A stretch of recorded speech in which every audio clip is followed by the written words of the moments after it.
Hi, Todd Sucherman here at Drumeo, and if you don't know me, I've been in the band Styx for the last 22 years. I played with Brian Wilson, Spinal Tap, a host of recording sessions, thousands of sessions over the last couple decades. So we were just having a conversation about underrated drummers, and it drives me insane when I hear someone disrespect Ringo Starr, who's clearly awesome. And if you don't think so, I'm going to tell you why he's awesome. You know, if someone comes up to me and disrespects Ringo, instead of punching him in the throat, which is really what I want to do, I'll say, well, tell you what, why don't you come up with perfect, absolutely perfect drum parts to 300 songs in a 7-year period, and then come talk to me.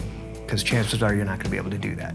Yeah, he's not like blast beat master, he's not fusion master, he's not like award-winning chop guy, but you don't need that to be considered a great drummer. All you need to be is like playing the right beats, know when to play, when not to play, and construct things that support the song.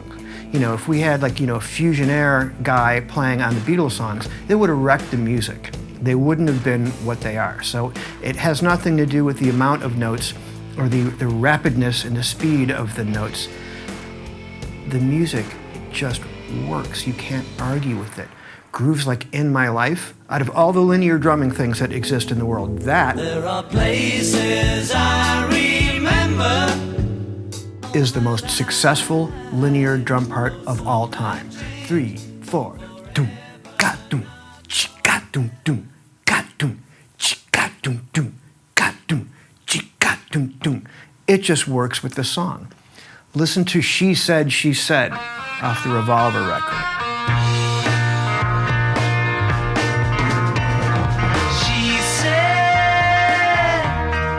I know what it's like to be. You try playing those fills like that.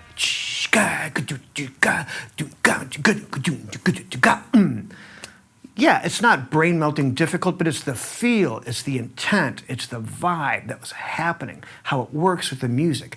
That's what makes it great. That's what makes it spectacular. Check out the newly released, remastered Live at the Hollywood Bowl, 1964 and 1965. When I was younger, so much younger than today. Those guys are playing up there, they're swinging their butts off, no monitors, they can't hear each other, everybody's singing in tune. And Ringo is just throwing it down. And on the remastered one, you could really hear the kick and snare patterns. They really eked that out in the mix. And when you listen to that, you're like, yeah, this was no mistake. This was no fluke that the world went bonkers in 1963, 1964, 65 for these guys. These guys were great. Because a lot of the music that was happening there was nice little happy music, little songs about muffins and stuff like that. And then these guys come out, you know, wow. So Ringo, all the way through the Beatles, just a prolific body of work that stands the test of time. So check him out. Okay, so now I want to know, who do you think is the most underrated drummer? Who do you want to punch in the throat when they diss your guy?